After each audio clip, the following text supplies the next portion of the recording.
Eh bien, bonjour à tous, ravi de vous retrouver. Nous sommes mardi, il est 18h30. Je vais changer de cadre d'ailleurs, puisqu'on va recevoir dans quelques instants notre ami Florian Guillotot, le chef sommelier très sympathique. Voilà, je vois que Florian déjà rejoint la vidéo, il nous fait coucou. Maintenant, on va essayer de faire en sorte que Florian me demande à rentrer dans le live. C'est une autre peut-être démarche. Je vais voir si on arrive à faire effectivement un petit coucou à Florian. Et donc, Florian Guillotot, c'est le chef sommelier de l'hôtel Negresco, du restaurant gastronomique de l'hôtel Negresco. Nous sommes sur la promenade des Anglais, nous sommes à Nice, face à la mer Méditerranée. Nice est une très belle ville dans laquelle j'ai fait mes études, puisque j'ai fait l'école hôtelière de Nice, effectivement, il y a quelques années. Et c'est toujours un bonheur pour moi de pouvoir, effectivement, avoir des nouvelles de la ville de Nice. Donc Florian vient de prendre la présidence aussi des sommeliers de Nice Côte d'Azur. Déjà félicitations à Florian. Et j'espère qu'il va. J'ai vu qu'il a rejoint la vidéo. Est-ce qu'il peut faire une demande? Voilà. Sinon, on va essayer nous de notre côté de pouvoir s'organiser, de lui faire effectivement cette demande à lui également. Voilà. J'avoue que je ne sais pas toujours trop moi comment ça fonctionne, mais voilà. Alors Florian Guillotot, voir la demande. Voilà. L'ancien direct avec Florian Guillot. Ça va être pas mal, finalement, puisqu'on y arrive. Et on a Florian. Salut Florian, tu vas bien? Bonjour, oui. Ça va Comment bien. Bon, direct. ravi de t'accueillir ici au Bistrot du Sommelier. Je vais juste changer de cadre un instant. Je te laisse un peu te présenter à tous nos amis Instagrammeurs ce soir, hein, Florian. Merci beaucoup Philippe. Bonjour. Donc comme Philippe l'a annoncé, donc je suis Florent Guillotot. Je suis le chef sommelier du Negresco depuis maintenant un peu plus de 4 ans. J'ai eu la chance de pouvoir officier avec d'autres chefs également, au sein notamment de l'auberge du Vieux-Puy à Fonjoncouze avec Gilles Goudjon pendant près de 10 ans. Donc j'ai eu à cœur vraiment de développer, on va dire, les vins locaux, la présentation, choses comme ça. Et en ayant repris la carte du Negresco, qui est une cave un petit peu mythique, hein, des grands sommeliers se sont succédés, notamment je pense à Franck Thomas, où on a d'ailleurs, pour information, son fils actuellement qui est chez nous. Qui Ah, fait c'est son cool ça d'avoir la filiation et le suivi comme ça de génération en génération. C'est absolument adorable ça. Ouais, mais c'est vrai, c'est des choses qui sont vraiment, vraiment intéressantes. Et donc, depuis cette année, j'ai repris la présidence donc, de l'association des sommeliers Nice-Côte d'Azur Provence, où je succède. Donc, Félicitations. Et félicitations, j'en parlais tout à l'heure dans le petit teaser sur Facebook. Félicitations aussi à Ali et Daya tout à fait. qui a présidé l'association pendant un certain nombre d'années. Et bravo à toi d'avoir repris le relais parce que non seulement une très belle maison, une nouvelle maison, et puis la présidence, c'est une belle aventure pour démarrer cette période compliquée, certes pour un certain nombre d'entre nous, mais finalement très intéressante pour toi. Moi, déjà, j'ai eu à cœur véritablement de poursuivre un petit peu la recherche qui avait été faite par Patrick Milreau, par Franck Thomas et tout, me recentrer vraiment sur les vins de la Provence. On avait beaucoup de vins, on va dire, qui étaient un peu en dehors de la région de la Provence. J'avais vraiment envie de retrouver ça. C'est pourquoi d'ailleurs, je fais un petit clin d'œil à un de mes amis, voilà, Ah, à Gio. Voilà, petit clin d'œil, Gio Sergui. d'accord. Voilà, on a des amis, on partage. Tu vas nous en parler un peu plus en détail, parce que là, on a vu rapidement la bouteille, un petit clin d'œil, mais ça vient d'où? Hein? Alors là, on est donc sur les hauteurs de Belley, hein. On a la Eh oui. chance, Hmm. actuellement, on est dans le 06. On a deux appellations, dont une Exactement. avec, Alors, la première, c'est Bélé, qui est la plus connue.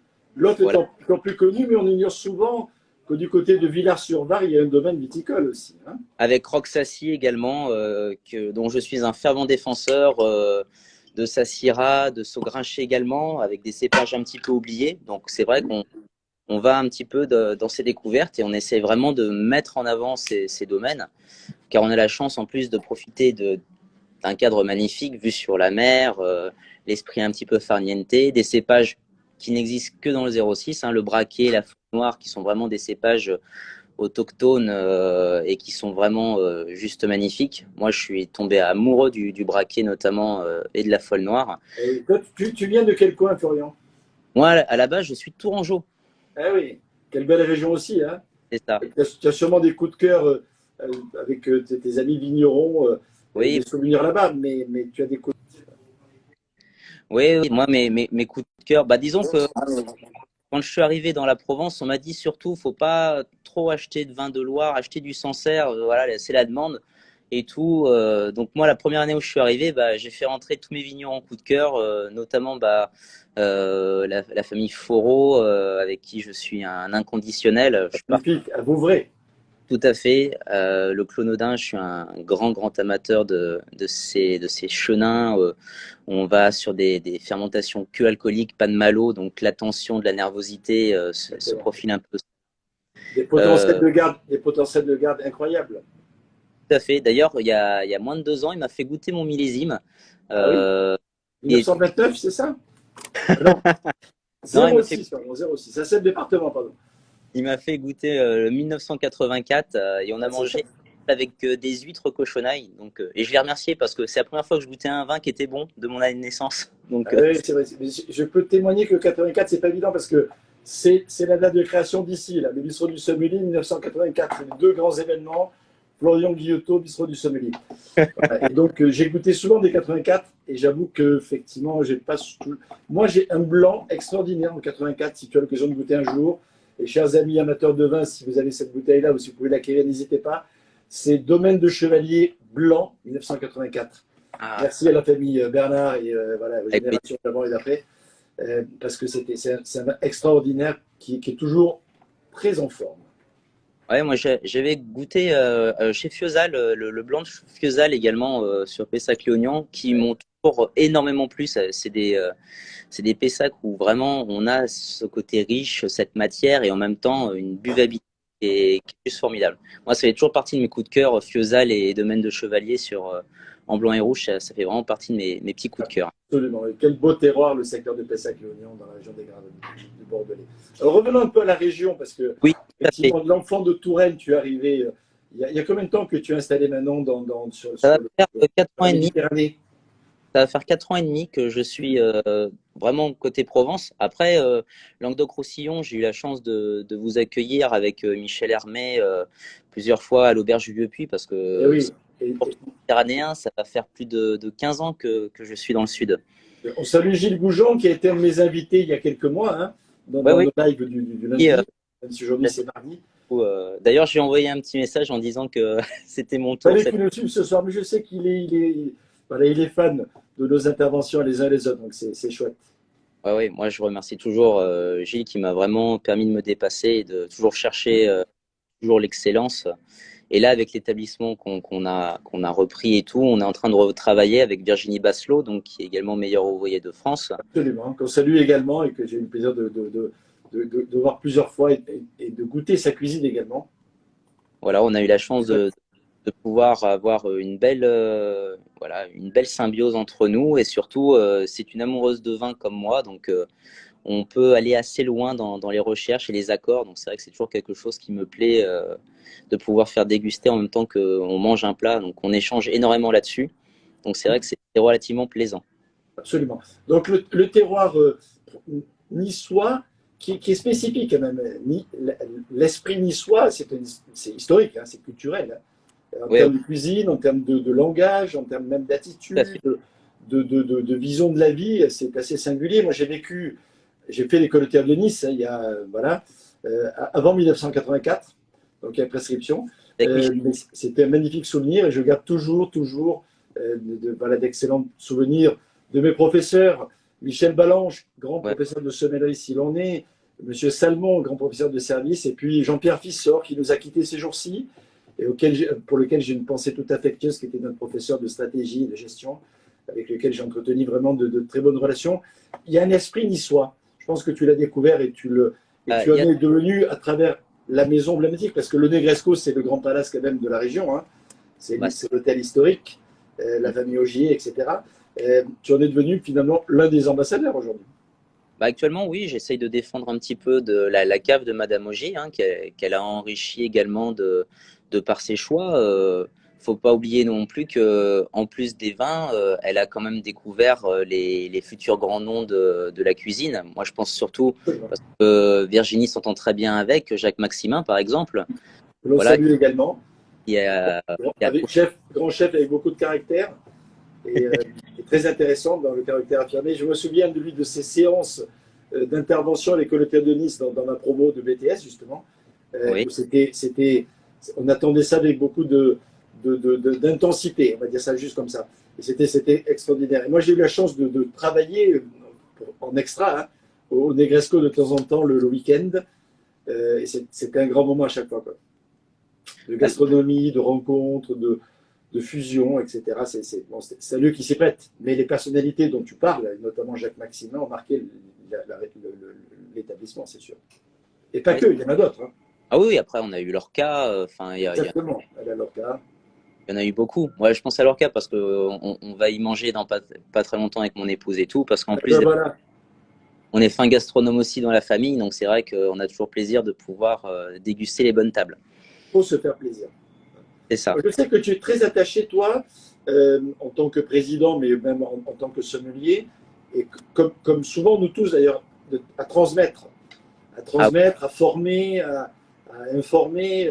C'est quoi un peu ta vision justement des formations d'aujourd'hui?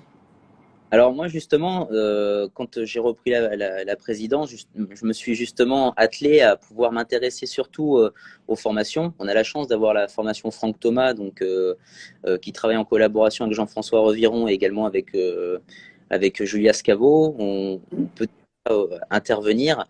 Moi, là, je me rapproche également du lycée de Paul Augier avec Denis Ferraud, donc qui est le proviseur de ce lycée, donc meilleur ouvrier de France des arts de la table, de façon à pouvoir un petit peu montrer quel est le métier de la sommellerie, montrer ce que c'est. Parce que souvent, et on le déplore un petit peu, c'est que là, actuellement, l'hôtellerie-restauration, pour beaucoup de personnes, des fois, c'est une voie de garage, alors que c'est un métier qui est tellement passionnant qu'il est vraiment intéressant de pouvoir apporter cette petite lueur, ce côté exceptionnel que représente notre métier. Sinon, on préfère parler de vin de garage que de voie de garage. Hein. On est moins dans l'impasse. Oui, oui, mais c'est pour ça que là, pour l'année prochaine, on va officier un petit peu. On va profiter également du support que vous nous avez mis en lien par rapport à la vidéo sur Sensation qu'a fait Florent Martin. Absolument. Également, Avec Romain Tis et toute l'équipe de la sommellerie, des jeunes de la sommellerie. Hein. voilà, on voit Romain Eltis, on voit Pascaline, enfin voilà, enfin Absolument. Philippe Troussard. On a l'occasion de pouvoir montrer à ces jeunes justement, bah Denis voilà. Verneau, Charlotte Guillot, etc. Il y a plein d'intervenants magnifiques dans ce film. Donc c'est vrai que moi ça, Ceux ça qui ne me... l'ont pas vu, allez-y. Hein, la chaîne YouTube de l'association, il faut faire la promotion. Hein. Chaîne C'est ça. YouTube Sommellerie Française. Et moi, j'ai de la chance, je l'ai en dur sur mon ordinateur pour pouvoir le diffuser directement au sein des lycées et tout. Mais pourquoi pas? C'est une bonne chose. C'est la vocation de ce support, de ce film. C'est de montrer l'univers, finalement, de la sommellerie, par le prisme des jeunes sommeliers, notamment, et de pouvoir susciter des vocations. Et d'ailleurs, cette année, il y en a beaucoup. Hein. Alors, c'est vrai que la période particulière fait que les gens s'orientent ou essaient de s'orienter vers des choses sur lesquelles il y a des débouchés ou qui les intéressent en complément. Et finalement, on s'aperçoit que la sommellerie, pour la rentrée scolaire prochaine, est très demandée. On a... À Paris, il y a beaucoup de classes qui sont ouvertes, beaucoup plus qu'avant, et il y a beaucoup de demandes dans ce sens, donc c'est plutôt une bonne chose. Alors, sachant que moi, je suis un fervent défenseur du brevet professionnel sommellerie plus que de la mention. Moi, j'ai eu la Ce chance... sont deux étapes différentes, hein. On peut faire l'un et l'autre. Mais j'ai eu la chance de pouvoir avoir Monsieur Péchoutcre au lycée Albert Bayet à Tours qui m'a montré un petit peu cet univers. Bon, après, On salue également avec tous nos amis tourangeaux que tu connais bien. j'ai pas pu finaliser malheureusement avec lui parce qu'il m'avait dit surtout, c'est pas peu importe le lycée où tu vas faire ton brevet, mais c'est surtout l'endroit où tu vas le faire. Pense plutôt au lieu et c'est vrai que bah, Gilles m'a ouvert les portes de son auberge et du coup j'en ai profité et je me suis rapproché du coup du brevet professionnel de Béziers. Et actuellement, bah, mon apprenti a fait la mention complémentaire avec Franck Thomas et là Oui. est en train de faire le brevet professionnel à Béziers, donc au sein de Purple Campus, Oui. comme on a eu bah, ceux qui ont détenu les titres Michelin, par exemple, des sommeliers de l'année, avec Vanessa Massé, avec Albert Mbongo également, qui a été également un de mes anciens apprentis. Donc, plaisant. Donc, on se dit aussi que voilà, c'est quelque chose de pouvoir avancer dans cette dynamique et surtout montrer que la sommellerie est un... Absolument. Et Vanessa est toujours installée à Nice? Comment? Vanessa? Vanessa, oui, oui, elle est à pu rêver. Elle est à 10 minutes à pied du Negresco. Voilà. De temps en temps, je suppose que tu dois aller la voir. Ça vaut la peine. En plus, on a de la chance parce que Vanessa fait également la carte des vins de la plage Amour qui se trouve juste à côté. Et c'est un petit peu notre fief, on va dire, juste avant d'aller travailler parce qu'on a la chance, on peut aller à la plage et juste après, on va travailler. Ah, c'est clair. J'ai connu ça quand j'étais à l'école hôtelière de Nice où on allait réviser sur la plage, c'était pas inintéressant. Voilà, on n'avait pas de vagues à l'âme, mais juste des vagues qui venaient nous caresser un petit peu comme ça. C'était très sympa. Et, euh, et donc les plages ont réouvertes. Ça, c'était déjà depuis le 19 mai. C'est ça, les plages sont ouvertes, mais toujours avec quand même, il y avait un contrôle. Là maintenant, à partir de mercredi prochain, les valves vont être grandes ouvertes, donc on va pouvoir Voilà. en Bon. profiter. Nous, notre établissement nous va rouvrir le 25 juin, Mmh. euh, les soirs, de façon à pouvoir accueillir vraiment la clientèle qui a envie de découvrir les établissements étoilés. Dans les bonnes conditions. Permis surtout de me battre un peu avec mon directeur financier et de pouvoir mettre les vins au prix que j'estime vraiment qu'il doit être. Donc, c'était un long débat, un long parcours, mais on a profité de cette fermeture pour justement, Se poser les bonnes questions. c'est ça. Et j'ai la chance que ma direction me suit là-dessus, donc maintenant, voilà, on doit faire nos preuves. Et là, actuellement, il y a un service il y a un room service qui est organisé, je pense, Tout à fait, peut-être comme dans beaucoup d'hôtels. tout à fait. On fait le service du Chantecler en room service. On propose également un menu gastronomique type bistronomique à la brasserie de la Rotonde, où donc j'ai mis mes sommeliers et notre maître d'hôtel en place là-bas pour qu'on puisse défendre un petit peu cette idée. Et là encore, hier, j'ai donc fait un accord mets et vins à room service. D'ailleurs, il n'y a pas très longtemps, on a eu la famille Perromino qui était venue au Negresco. Il faisait une dégustation des vins à Saint-Jean-Cap-Ferrat. Et du coup, il a profité du menu avec un accord mets et vins. Donc c'est vrai que c'était assez plaisant de pouvoir discuter un petit peu avec lui. L'année en plus n'a pas été évidente pour nos vignerons cette année, hein, avec Absolument. voilà, ça a été terrible. Mais bon, ils ont Ouais, le gel du mois d'avril, il y en a certains qui ont pris la grêle ces jours-ci en plus. pas Vouvray Pas simple, simple. Hein. à attaquer et tout. Donc c'est vrai que c'est un peu dur. J'espère que la floraison, là, c'est en cours dans certains endroits, se fasse sera le mieux possible Oui. pour que effectivement, ensuite, la nouaison et la vendange qui arrivera soit de qualité.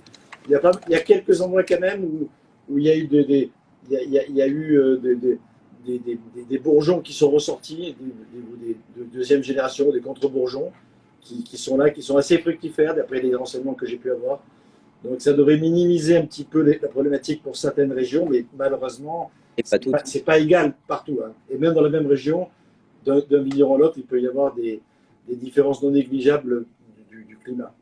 Rock a été un petit peu touché, hein. On parlait du seul vin de Côte de Provence du 06. Rock a été un petit peu touché. Abélé un petit peu moins. Donc c'est vrai que Joe, enfin beaucoup de vignerons également, Domaine Vinceline, Château de Créma et tout sont plutôt contents par rapport à ce qui se par rapport à ce qui se passe au niveau national, s'estiment vraiment chanceux d'avoir déjà une étape de fait par rapport à cette floraison fructifère et qui va apporter des raisins, c'est surtout ça. Bon, ben, très bien, très très bien. Un coup de cœur. Alors, tu es en proximité de l'Italie. En règle générale, on sait que les Italiens sont amateurs de bonnes choses et je pense qu'il y a des Italiens qui viennent aussi à Nice, hein, bien entendu, c'est historique aussi. Hein. Ah oui, oui. Et est-ce que je suppose que sur la carte du Negasco, il y a une petite sélection sympathique de vins italiens. On a une sélection qui commence à s'étoffer et tout. Toujours, notre directeur financier était vraiment centré sur la France. On commence vraiment à aller un petit peu plus loin maintenant dans la dynamique de pouvoir faire découvrir quelques vins étrangers. Moi, je suis un grand amateur de Brunello di Montalcino et de certains Barbaresco également, où Oui, on a cette proximité avec le travail de la truffe, parce que notre chef adore également travailler la truffe, comme le. absolument. Donc c'est vrai qu'on aime bien avoir cette dualité entre les deux pour émoustiller un petit peu les papilles. Et après, je suis aussi Moscato d'Asti également. Ça fait partie des petits vins coup de cœur, faciles à boire. Toujours dans le Piémont, comme dans Paresco, effectivement. Et la Toscane que tu évoquais tout à l'heure. Mais les blancs du Frioul, les blancs de la Sicile, par exemple, les blancs de l'Etna, ou les rouges aussi. Mais en tout cas, Et blanc, il y a des terroirs identitaires très forts dans beaucoup d'endroits en Italie. Oui, moi dans les blancs de l'Etna, il y en a deux qui vont rentrer dans le Attention, courant Maria est septembre. en train d'écouter, là, donc. Maria, c'est ma sommelière qui est à la technique ce soir et que je salue aussi. Parce que Juliette, ce soir, elle était prise par d'autres activités. Et j'en profite aussi pour remercier tous nos amis de l'UDSF avec qui on a passé aussi pour le 31. Et féliciter encore Florent Martin qui a quand même gagné brillamment le concours de meilleure semaine de France cette année. Et encourager les 11 jeunes finalistes. Mon cher Florent, hein, tu en connais quelques-uns, toi. Pendant que Oui, tu ne perds pas le Nord, sers-toi un verre de clos. Et si tu peux venir nous en servir un peu à nous, ça serait très sympa. Alors qu'on salue Franck Thomas qui nous rejoint à l'antenne maintenant. Et donc, oui, donc les jeunes sommeliers. Et je salue donc toutes les équipes de l'UDSF, notamment Laurent Boyer pour la communication, entre autres, et tous les gens qui œuvrent dans l'ombre ou dans la lumière, ça dépend des jours et des moments, hein, pour notre belle association et pour notre beau métier. Alors, tu goûtes, est-ce que tu peux nous parler un petit peu de ça? Et on nous demande, et les vins corses aussi, mais bien sûr, les vins corses, mais franchement, on ouais, est à gâtés. Hein. dire, Bon, mais moi, ce qui m'a marqué un jour, j'ai passé le réveillon à Nice et à Monaco. Le matin, quand je me suis réveillé, il faisait tellement beau qu'il y avait la Corse en face. Je me suis dit, mais je rêve. Tu sais, après un réveillon du 31 décembre, tu as fait un peu la fête. Tu te dis, mais ils ont peint un truc sur la vitre. Mais non, on voyait la ah non, Corse, mais d'une façon extraordinaire. Elle est vraiment là, pas loin. le 31 décembre, ça nous a surpris même. On a servi le repas en terrasse tellement qu'il faisait bon et doux. Donc c'est vrai, et les gens et tout de loin, et c'est vrai. Mais enfin mon apprenti Robin est corse, donc la part également sur les vins corses, enfin même avant qu'il arrive, hein, on avait tout ce qui était Clos Canarelli, on avait les vins de chez Courage également, les Valcelli, les Eh Dulci. bien sûr, il y en a tellement. Après, moi j'ai Les eu la chance Ferretti, les Luigi, les Canarelli, etc. Enfin, également, où j'ai eu la euh, chance de pouvoir enfin, vendanger avec, à l'époque avec Antoine Arena, donc c'est vrai que ça fait partie des choses jolies, quoi. oui, puis c'est des moments d'émotion forts quand on est là-bas accueilli comme Ah, ils savent le faire. c'est pas l'île de beauté pour rien. Exactement. Alors Donc, cela, dis-nous un petit peu là. C'est quel millésime donc là, on est sur 2016. On essaye de travailler 2016. des millésimes avec un peu de maturité. Là, l'évolution est tout juste marquée, mais c'est vrai que le braquet à la folle noire, moi, je dis toujours la folle noire, j'ai tendance à dire, c'est souvent un petit peu le pinot noir de Nice, ce côté un petit peu griotte qui ressort, presque un peu noyau, que j'apprécie beaucoup. On va après sur des épices douces qui l'accompagnent, donc c'est vrai que ça apporte vraiment on va dire une palette aromatique qui est assez large, en montrant un petit peu également le potentiel et la capacité que les vins de Belley ont la faculté de pouvoir vieillir. Moi, par exemple, maintenant, un peu comme Pascal Pauls, maintenant, voilà, je me fais plus peur. On propose des rosés matures maintenant. Mhm. Ça, c'est une vraie belle démarche. Là, j'ai des rosés de 2014. J'ai malheureusement plus de Tempier rosé 99 qui était juste grandiose. euh, sur des évolutions mais bluffantes, Bien sûr. une palette aromatique, on s'y attend pas. Donc c'est vrai que c'est toujours un petit peu plaisant de pouvoir montrer vraiment le potentiel. Et maintenant, dans tous les autres points de vente, ils ont les rosés du moment. Et moi maintenant, voilà, je mets des rosés que je fais vieillir. Voilà. Bien entendu, quand ils le peuvent, hein, on ne fait pas non plus n'importe quoi, mais voilà, on s'amuse à travailler vraiment des rosés servis à bonne maturité. Bien sûr. Et Salut tous nos amis qui interviennent. Je vois que Bruno a du goût. Il aime aussi voilà, toutes les bonnes choses en Corse. Euh, voilà, Bruno. Ah oui, merci Alix, parce que Alix nous suit, elle, de Tahiti. Donc c'est quand même sympathique d'avoir des gens voilà, qui se lèvent le matin bonheur pour nous. Bisous Alix, et à très bientôt. Voilà, Bruno, j'aime les femmes d'où qu'elles viennent, voilà, y compris de Lille d'ailleurs. oui, c'est vrai que Alors, c'est. Florian, reprenons cette conversation pour terminer, parce que je vois que l'heure passe. Et Oui, toi, tu as pris l'apéro, mais tu as remarqué que moi, j'ai encore rien.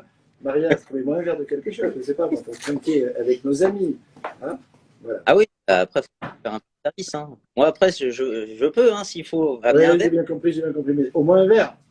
Allez, on va prendre un verre de Bourgogne, sympathique. On reçoit vendredi Thibaut Gagé de la maison Jadot. Et donc, Maria me sert un bon Claude Ursule 2011 en Magnum qu'on a ouvert pour goûter. Alors, Tu vois, c'est- santé, alors. tu sais comment ils appellent le Pinot Noir là-bas à Bonn ou à Chambol-Musigny? Ils disent un peu la folle noire de Bélé, hein. Eux aussi, il n'y a pas de raison. Voilà. Ah, mais c'est joli. C'est ça la magie du vin un peu aussi, hein. Il y a beaucoup de. Voilà, c'est une très belle parcelle, le Côte d'Azur Sud, hein. C'est la propriété historique des héritiers Jadot, hein. Et c'est un bon assez profond, relativement dense. Là, c'est 2011, donc il y a déjà l'évolution qu'il faut. La pointe un peu sous-bois qu'apparaît, mais on est encore beaucoup sur la griotte, hein. Tu évoquais ça aussi, toi, pour le tien, pour le Clos 2016 à Bélé, mais on a ça aussi là, ces arômes, voilà, plus la petite touche un peu violette qui commence à apparaître un peu, qu'on a plus sur les côtes de nuit en général que les bonnes, mais là je trouve qu'on a un peu côté un peu réglisse, plus que violette d'ailleurs. Un joli vin. Oui, la note réglissée se fait toujours un petit peu. Sur le clos, par exemple, on a des clos 2011, pour rappel, avec le millésime. Et on a ce profil un petit peu zen, un peu vert, qui a tendance à ressortir et qui apporte énormément de fraîcheur dans la dégustation. Et, Absolument. et là, c'est vrai que Joe, qui est le président de l'appellation Bélé, moi, en tant que président de l'association, on va également essayer de se rapprocher et dans le but de faire des formations. On a prévu de faire des, alors peut-être pas pour cette année parce que voilà, un petit peu compliqué, mais l'année prochaine, montrer un petit peu aux sommeliers la dégustation des vins sur jus. Ouais, intéressant ça, de Tel voir vin, euh, précocement ce que ça donne pour pouvoir imaginer ce que ça peut devenir. exactement. Et on a de la chance, on est à Nice. En moins de 20 minutes, on est directement dans une magnifique appellation qui est Bélé. Et Joe est d'accord pour me suivre là-dessus, pour vraiment qu'on puisse faire un petit groupe de 10-15 personnes et qu'on va faire un peu de picking dans chacun des domaines. Et par la suite, pouvoir faire une dégustation de ces barriques-là, marquer un temps et par la suite y revenir un mois, 2 mois après et regoûter exactement les mêmes pour qu'on puisse juger vraiment de l'évolution. Et ça, c'est ce qu'on mettra en place avec Joe et également avec l'association. Voilà. Génial, génial. Alors, je vois que le temps passe, on va bientôt rendre l'antenne. Merci à toi. C'est pas tout à fait fini, j'ai encore une petite question pour toi pour terminer.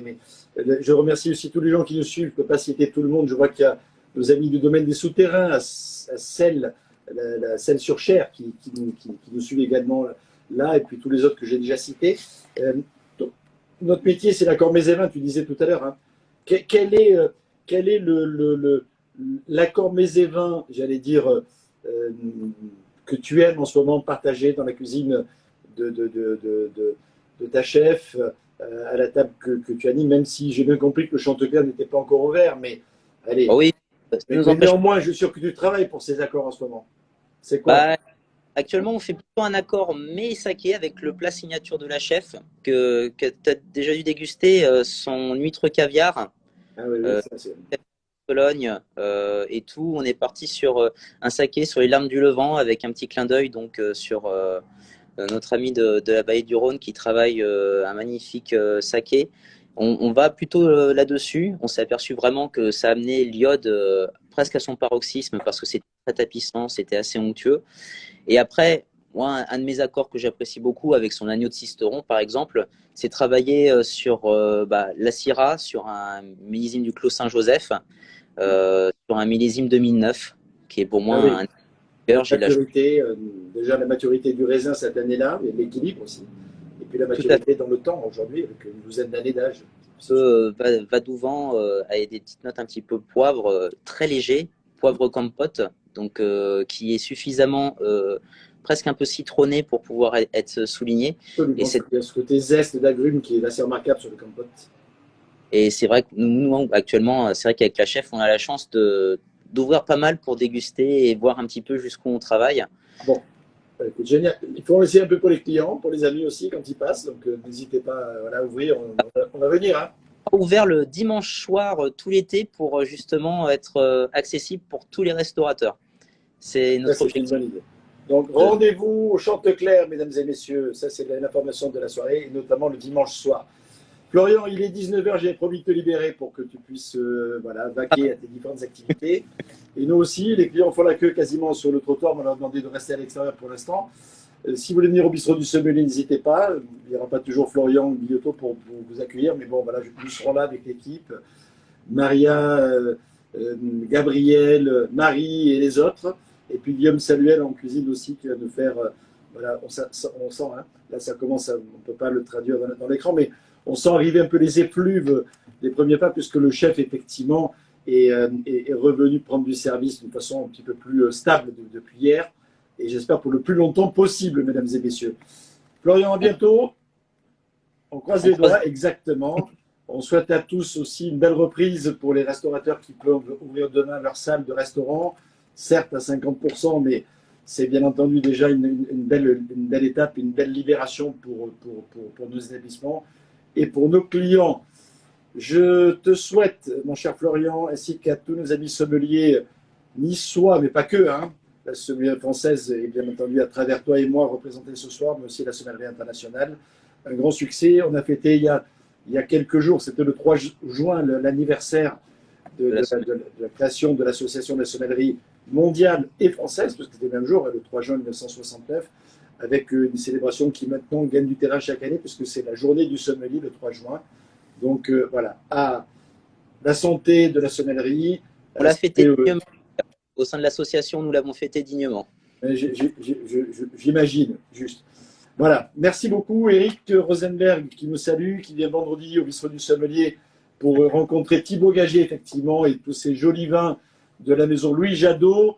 La semaine prochaine, on recevra Franck Labéry, un vigneron extraordinaire de la région des Graves qui met des bouteilles à 12 mètres sous l'eau dans le bassin d'Arcachin avec sa fameuse cuvée Le Blanc des Cabanes, magnifique vin, mais également sous la neige à 5 ou 6 mètres de profondeur. Sous des amas, des tonnes, quasiment ça pèse la neige également. Extraordinaire aussi. Même dégusté lorsqu'on avait fêté les 30 ans de l'association Sommelier Nice Côte d'Azur Provence. On avait cette bouteille-là justement. C'était très bon. Donc on salue Franck, Marie-Noël bien entendu qui s'occupe avantageusement de sa commercialisation et les uns et les autres. Bonne soirée à tous. Merci beaucoup. À bientôt. Merci. Le plus vite possible à Nice, à Paris ou sur les chemins de la vigne et surtout les chemins de la vie. Salut, on vous embrasse. Bonne soirée. Merci Maria pour votre aide. Merci à l'Union de la Sommellerie Française, encore Laurent Boyer, voilà, Juliette Jourdan et les autres. Bonne soirée à tous et bon service. Merci.